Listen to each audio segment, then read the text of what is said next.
God's chosen ones. This eye symptom means you're awakening. If your eyes have been pulsing lately, it's not fatigue, it's activation. You've rubbed them, blinked, stared at ceilings, wondering, why do my eyes feel strange? But my soul feels awake. Here's the truth most people will never tell you. What you're feeling behind your eyes? That pressure, that flicker in the corner of your vision. It's not a medical condition, it's not stress. It's got your vision is changing because your perception is changing. You're not broken, you're becoming. This is how chosen ones start to see the invisible. Before their mind understands, their body already knows. So if your gaze feels different lately, if you've cried for no reason, if the world feels softer and strangers avoid your eyes, this isn't coincidence. This is confirmation. Your eyes are awakening because your soul is remembering.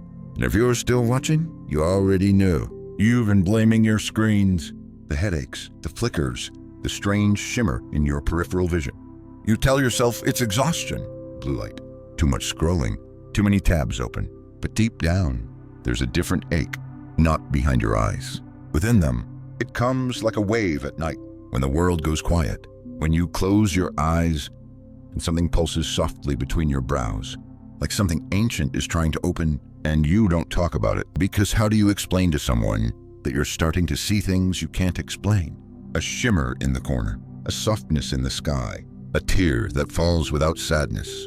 You've entered the eye of awakening. Ish, and the world around you hasn't caught up yet, but your body, and it already knows. It's responding to something unseen. Because before God speaks to your ears, He stirs your spirit, the tension in your vision, the glow in people's faces, the way fake smiles feel like static. You're not imagining it.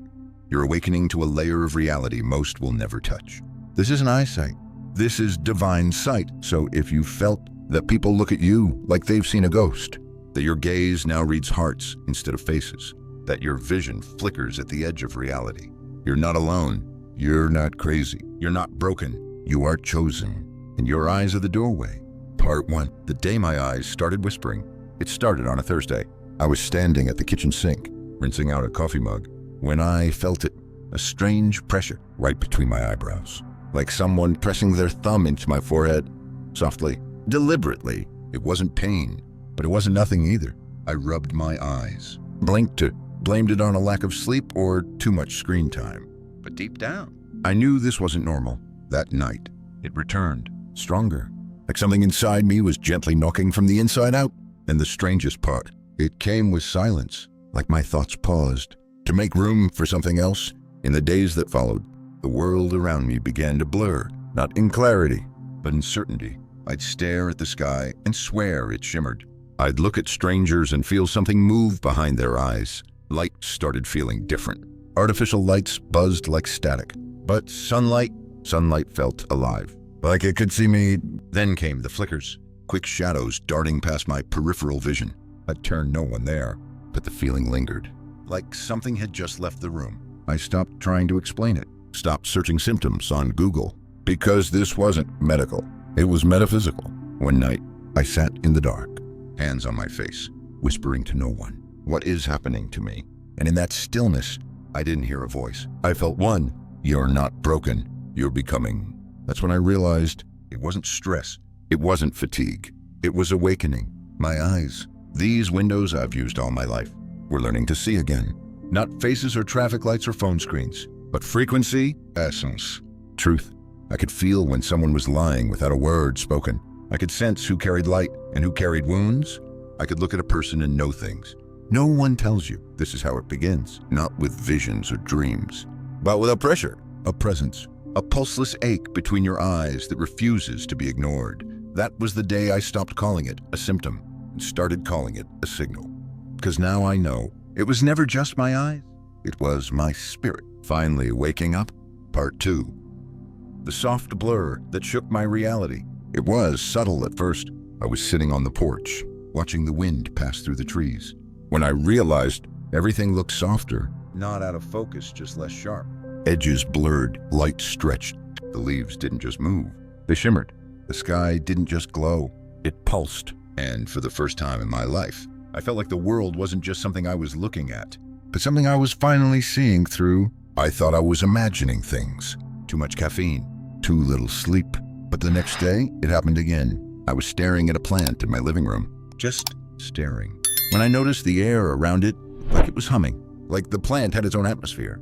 And then I felt it, not in my body, but in my chest, a warmth, a sadness, a stillness, like something sacred had been there the whole time, and I was just now remembering how to feel it. That week, everything became unfamiliar.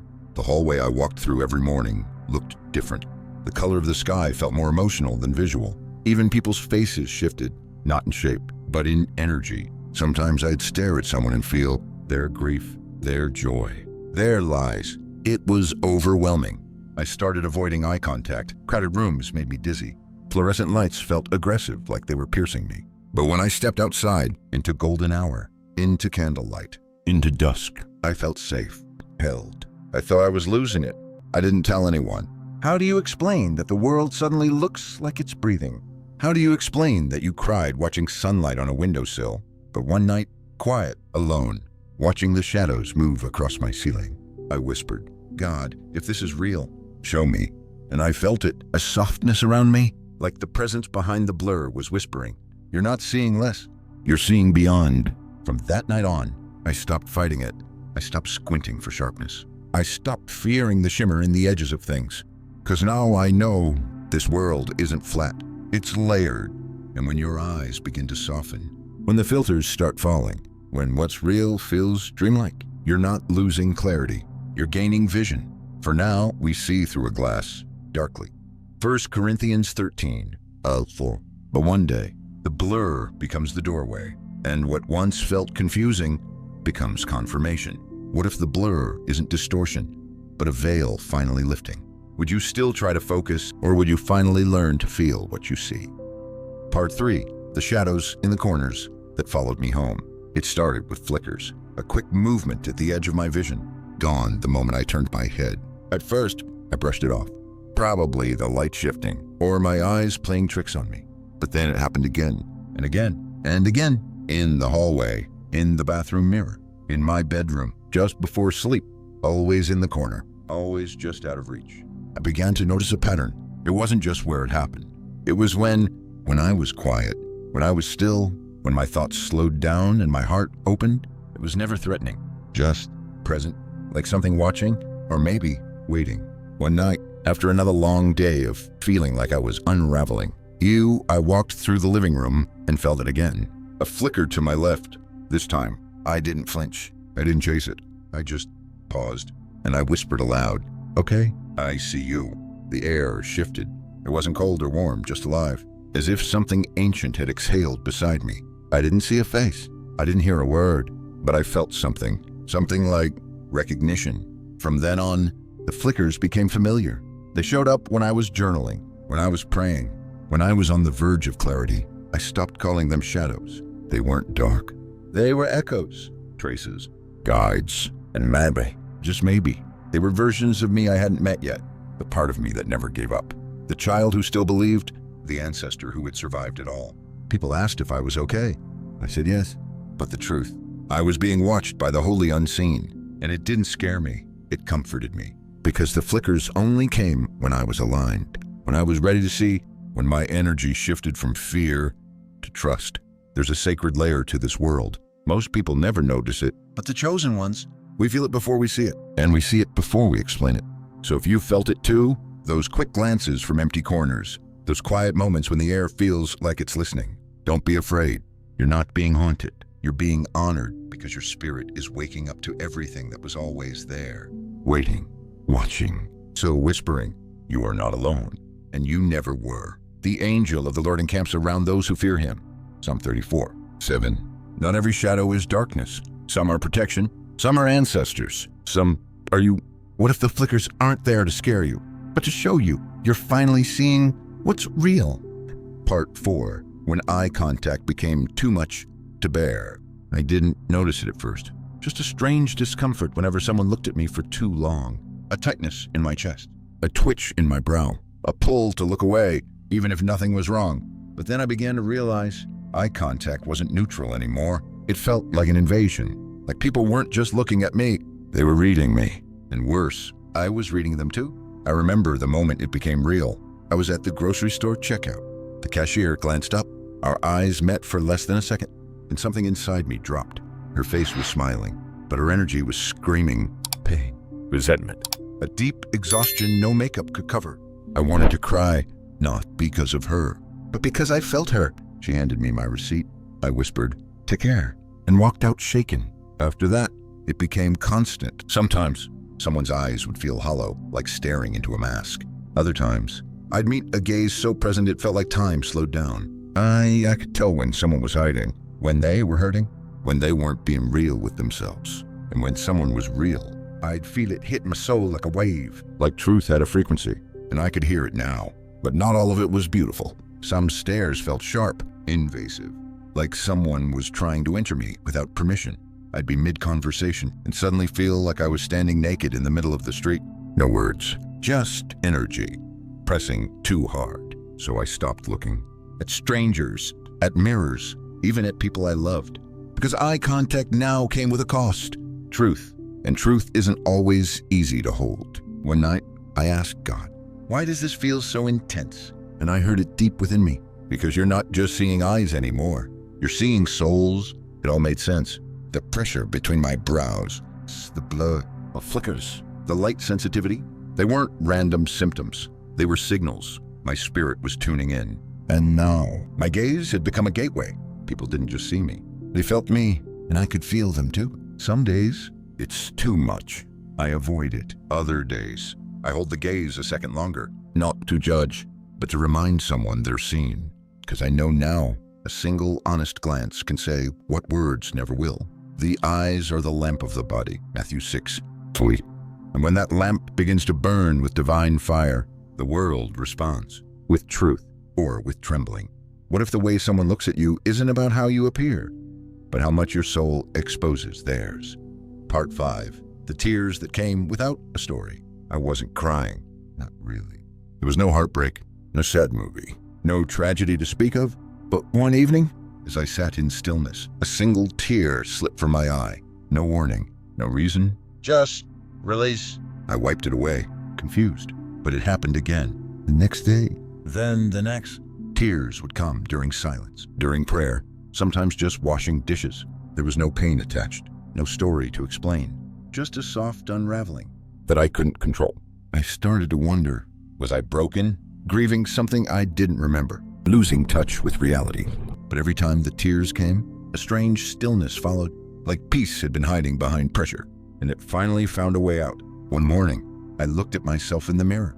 My eyes were glassy, tired, but glowing, and I whispered, "What is this?" And I felt it, not an answer, but a knowing. You're not crying from pain. You're crying from awakening. Those tears weren't sadness. They were sacred, like my soul had been holding its breath for years and had finally exhaled every suppressed heartbreak, every unspoken prayer, every ache I tucked away because I didn't know where to put it. It was leaving me drop by drop. The strange thing, after the tears, I could see more clearly. Literally, colors looked sharper, light felt cleaner, my gaze softened, and the world looked less like a machine and more like a miracle. It was like the crying wasn't coming from my eyes. It was coming through them. A cleanse, a spiritual detox, a whispered invitation from heaven saying, "Let it go. I've got you now." Now, when the tears come, I don't stop them. I close my eyes, place my hand over my heart, and let the floodgates open. Because I know I'm not breaking down. I'm breaking through. Those who sow in tears shall reap with joy. Psalm 126. Your tears aren't weakness. They're prophecy. They're proof that something sacred inside you is choosing to rise. What if your tears aren't asking for answers, but offering you freedom? Part 6. The gaze that changed without you knowing. It didn't happen all at once. There was no loud awakening, no flashing lights, just a series of quiet moments, small glances, passing reflections, and the feeling that somehow my eyes had changed.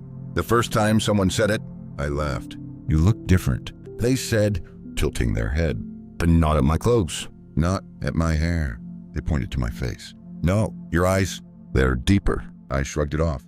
But then another person said it, and then a stranger, and then standing alone one morning, brushing my teeth. I saw it too. It wasn't that my eyes looked older or tired. They looked awake, like something behind them had turned on.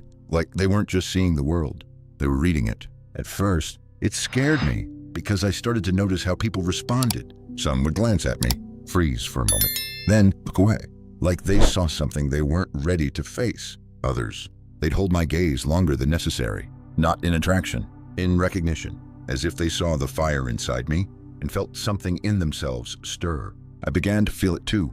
Looking into someone's eyes became a sacred act, not just connection. Exchange, their energy flowed into mine, and mine into theirs. Silent stories traded in a blink, and sometimes, just sometimes, I'd look at someone and feel them shift without saying a word. It was then I understood. I wasn't seeing through my eyes. My eyes were seeing through me. They'd become messengers, mirrors, portals, and though I couldn't explain it, I could feel it. My gaze had changed because my spirit had changed. This wasn't about beauty. It wasn't about intensity. It was about presence. I wasn't trying to be seen, but when people looked into my eyes, they felt something they couldn't name. And now I wonder, how many times did someone pass me? Feeling the shift, but not knowing why.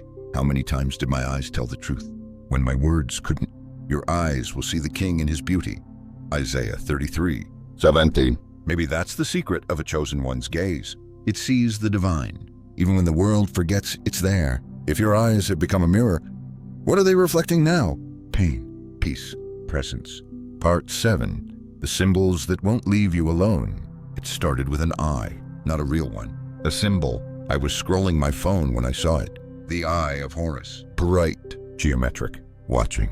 I paused, scrolled past, didn't think much of it until I saw it again, and again, and again. On the mural, on a necklace, on someone's tattoo at the gas station. Eyes, everywhere.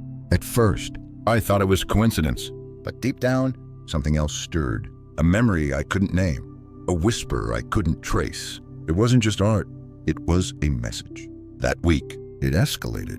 The third eye chakra, the all-seeing eye on the dollar bill, ancient artwork. Even in dreams, I started noticing not just symbols, but repetition. Triple numbers, wings, pyramids, eyes in the sky during sunset. Everywhere I turned, the universe seemed to be speaking in a language I had once forgotten and was now remembering. I began to ask, why now? Why are these things showing up all at once? And then it hit me. It wasn't that they started appearing. It was that I'd finally become awake enough to notice the veil had thinned. And these weren't decorations. They were divine interruptions, sacred signals in a distracted world. These symbols, they weren't random. They were ancient reminders, breadcrumbs leading me back to truth, proof that God speaks not just through dreams or voices, but through images that echo across time. Every time I saw one, my spirit whispered, "You've seen this before, not in this life, but in the lives beneath this one." Now, they follow me, not to haunt me, but to guide me. Every time I see an eye carved into stone, a feather floating in the street, the number 444 glowing on a receipt, I don't ask why anymore. I whisper, I see you too, because once you awaken, the signs won't stop. Not because they're trying to convince you, but because you're finally ready to understand them. Write the vision and make it plain. Habakkuk 2. And sometimes the vision doesn't come in words. It comes in symbols, patterns, sacred repetition. What if the universe has been speaking to you this whole time? Not in sentences, but in signs. They were meant to remind you, you're not waking up by accident. You're waking up on time. Part 8, when your pupils started speaking for you. I first noticed it during a conversation. Someone walked into the room, their smile polite, their voice calm, but something inside me braced itself. I didn't feel unsafe. Exactly. Just alert, like my body knew something my mind hadn't caught up to yet. Later, I caught a glimpse of myself in the mirror. My pupils narrowed. The room wasn't bright. There was no reason for it, but my eyes had already responded to energy, not light. That's when it clicked. My eyes were speaking for me. They had become messengers, protectors, responders to frequency, not just visibility, and without asking for permission. It started guarding my soul. Over time, I saw the pattern. When I was around someone manipulative or bitter, my pupils would constrict. My gaze would sharpen. I'd blink more, pull back slightly, like my spirit was dimming the exposure. But in the presence of peace, of someone who felt safe, they'd widen. My whole face would soften. I'd feel my breath slow, and my vision would somehow become clearer. It wasn't science. It was spiritual biology. heaven hardwiring my body to discern. Because when you awaken, you don't just hear things differently, you see things differently. And sometimes, your pupils react before you ever speak. There were moments where I'd lock eyes with someone, and they'd look away almost instantly, not out of shyness, out of exposure, because my gaze had become a mirror, and mirrors don't lie. Your pupils don't need your permission. They open when it's safe. They contract when something's off. It's not fear, it's discernment. It's not judgment, it's wisdom built into your body. You don't have to justify your discomfort anymore. You don't have to explain why some people exhaust you, or why others feel like home before they say a word. Your eyes already know, and they've been speaking on your behalf, quietly, constantly, accurately. The spirit of a person is the lamp of the Lord, searching all their inner part. Proverbs 20:27. Sometimes the lamp flickers. Other times it narrows. But always, it knows. What if your eyes aren't just windows to the soul, but guardians of it? Partnessing when lies made your vision go blank. I was mid-conversation when it happened. They were talking, smiling, saying all the right things, but something inside me drifted. It wasn't boredom, it wasn't fatigue. It was like my vision shut off. Everything in front of me blurred slightly, then faded into stillness. Not darkness, just absence. I blinked, trying to refocus, tried to lean in, pretend I was present, but my soul had already turned its face. And in that moment, I knew the truth. My spirit had disconnected. Because what I was hearing wasn't real. That wasn't the first time. Over the weeks, I noticed a pattern. When someone spoke from ego, when their words were polished, but their energy was hollow, I'd drift, not mentally, spiritually, like a curtain had been pulled over my eyes, and my body whispered, "We don't receive this." It happened with false compliments, with manipulative half-truths, with performative I'm fines that reeked of pain and pride. Every time, my vision would glaze, the colors would dull, the moment would gray, and I'd feel numb, not as a failure, as a filter. My eyes had learned the sacred art of energetic rejection. It wasn't disrespect, it was discernment. When truth isn't present, my gaze no longer connects. It protects. When someone lies, especially to themselves, my spirit knows, and my vision becomes a shield. Some called me distant, cold, uninterested. But how do you explain that your body literally cannot engage with illusion? That your spirit refuses to waste its sight on words that mean nothing? And then I heard this whisper deep in my chest. You are not disconnected. You're discerning. This I've come to know. Not all disassociation is dysfunction. Sometimes it's a divine, a system inside you, designed to withdraw your light from what doesn't deserve to hold it. Wisdom will save you from the flattering tongue. Proverbs 2:7. Sometimes wisdom doesn't shout. It just dims the lights and walks out of the room. If your eyes shut down around falsehood, are you broken or just awake? Part 10. The sleep that felt like spiritual work. I was sleeping 8 hours. No alarms, no interruptions. And yet, I woke up more tired than before. Eyes swollen, body heavy, spirit as stretched. It didn't make sense. I hadn't dreamed anything memorable, hadn't tossed or turned, but I could feel it. Something had happened. Something had moved through me. At first, I blamed stress, hormones, maybe the weather, but the fatigue had a pattern. It came after nights when I'd gone to bed with a heavy heart, or after days filled with synchronicities and strange signs. The next morning always carried the same residue, as if I'd lived another life. While the world thought I was resting, one night I prayed, God, why do I feel like I'm working in my sleep? And I felt it, that familiar quiet warmth behind my brow, the hush that means heaven is answering, because you are. That was the beginning of the remembering, the knowing, the unspoken assignment. I wasn't just dreaming, I was traveling, assisting, healing, visiting realms most would never believe exist, not as fantasy, but as spiritual work. Some nights I'd wake at 3:17 a.m., heart racing, eyes wide, as if I'd just returned from somewhere sacred, or dangerous, or both. And then I'd fall back asleep, just as suddenly, as if the veil had zipped shut again. Others like me started speaking up. I feel like I'm doing something while I sleep. They'd whisper, I wake up, changed. And I'd nod, because I knew chosen ones don't just awaken while awake. We awaken in our rest, because our spirit never sleeps. And when the world shuts down, heaven opens up. This is what I know now. If you wake up heavy, it's not always because something is wrong. It might be because Your soul just returned from the battlefield, or from the healing room, or from lifting someone who was too weak to pray for themselves. You are not lazy. You are not weak. You are anchoring light, even when your body is still, I sleep, but my heart is awake. Song of Songs 5:2. Chosen ones walk in two realms, and one of them begins when the eyes close. What if the deepest work your spirit does happens when no one is watching? Not even you.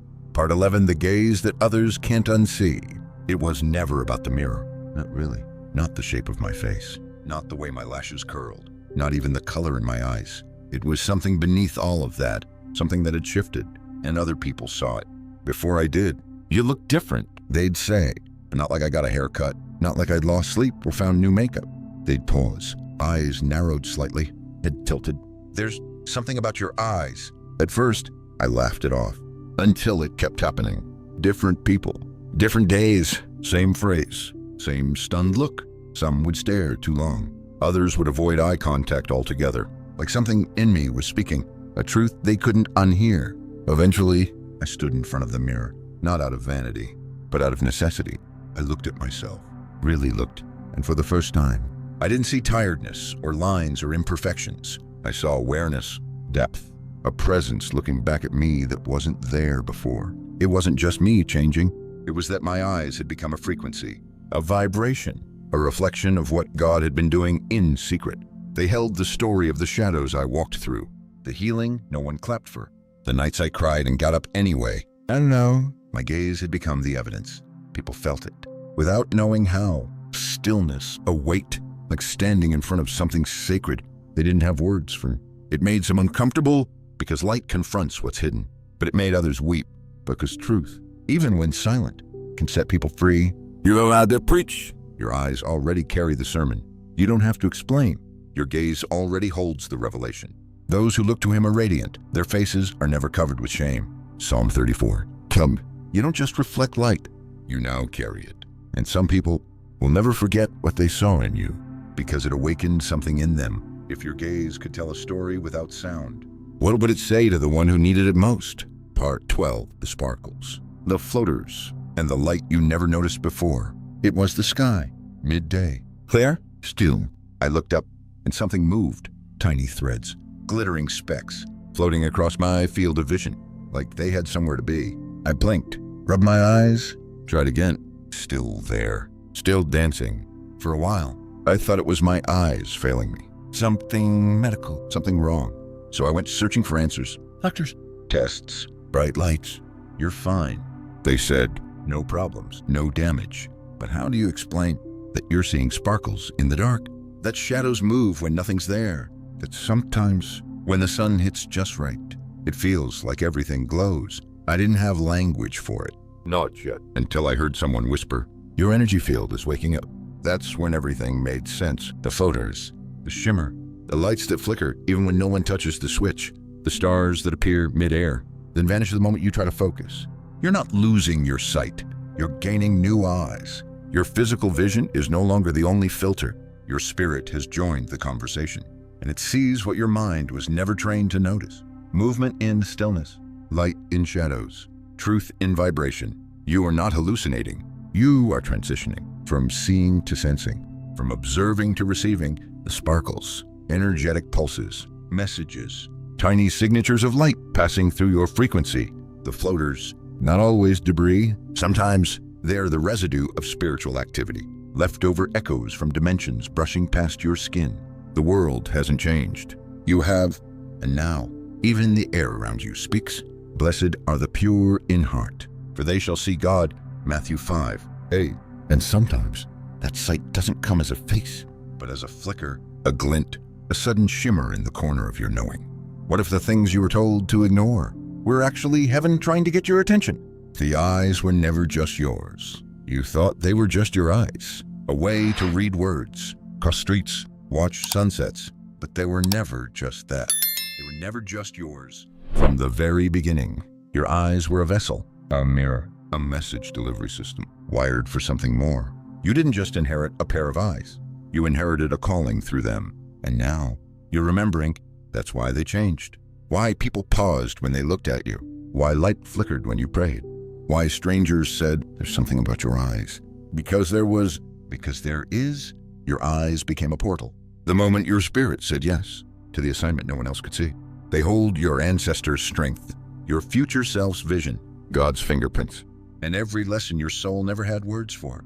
They're the reason you could spot a lie without hearing it, feel someone's sadness without knowing their story, see beauty in places others called broken, because your eyes weren't just tools. They were transmitters, carriers of holy awareness. Every shimmer, every spark, every flicker in the corner was the veil reminding you, you are not just human, you are chosen. And when your gaze shifted, when it softened, deepened, sharpened, it wasn't cosmetic, it was consecration. God marked your vision, so you would never again see the world the same way. Open my eyes, that I may behold wondrous things. Psalm 119:18. You didn't imagine it, you beheld it.